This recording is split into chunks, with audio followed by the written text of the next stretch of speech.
Alright, so last time I was showing it off in Unity, the animation and everything, but for some reason my Visual Studio, when I switched to it, did not show. So we're going to go over it right now. So, this is my player movement for testing. Public float move speed, so we can go into the game, control everything through Unity, and control how fast the player moves according to how big the world is and how make it look right. I'm using a diagonal modifier right here just because Unity does something weird where moving diagonal is faster than moving on the Y or X axis.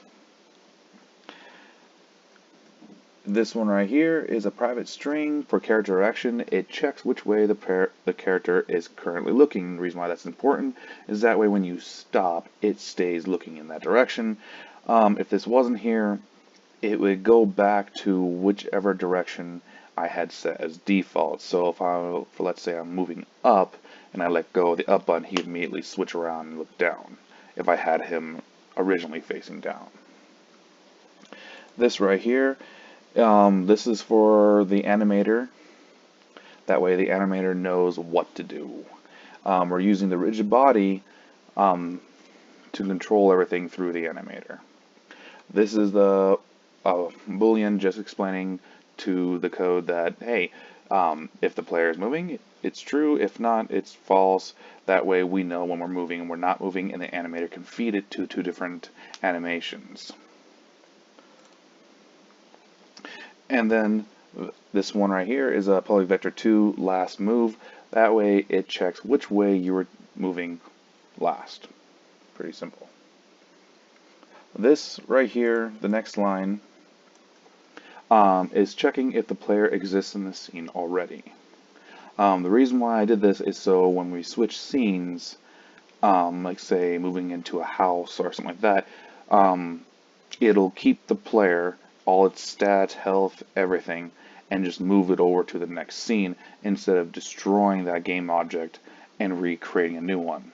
If we did that, more than likely it would just lose all the stats. It would be a new character every time. This is for whenever we add combat to the system. Right now I don't have any animation or anything, but it is set to the right click. So whenever we do set that up, it's all ready to go. Okay, on the start function we have the anim again, just like we had up top in our variables. It's calling the animator, and this tells it to go into the game and get the animator for whatever object this code is attached to. My rigid body gets the rigid body off whatever this code is attached to. Here is checking if the player exists. If the player exists is true, don't destroy it, else destroy a game object. We won't really have to worry about destroying the game object because, well, it's always going to be there. It's the main player. Alright, here is our movement. These first two control the movement and tell the animator that moving is true, and also checks which way it was moving last. Of course, these next two are for when it's not true, and lets the animator know which direction it's supposed to be facing when it stops moving. Here is the attack code, so it's set to mouse 1, which is right click. We will have attacking time.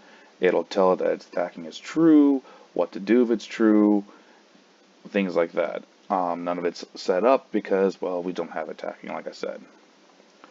The next is diagonal move speed.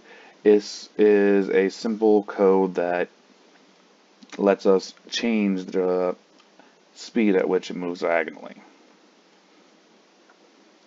And down here, last but not least, is telling the animator what exactly horizontal, vertical, what player moving, last move, and all that means, and where to look in the code.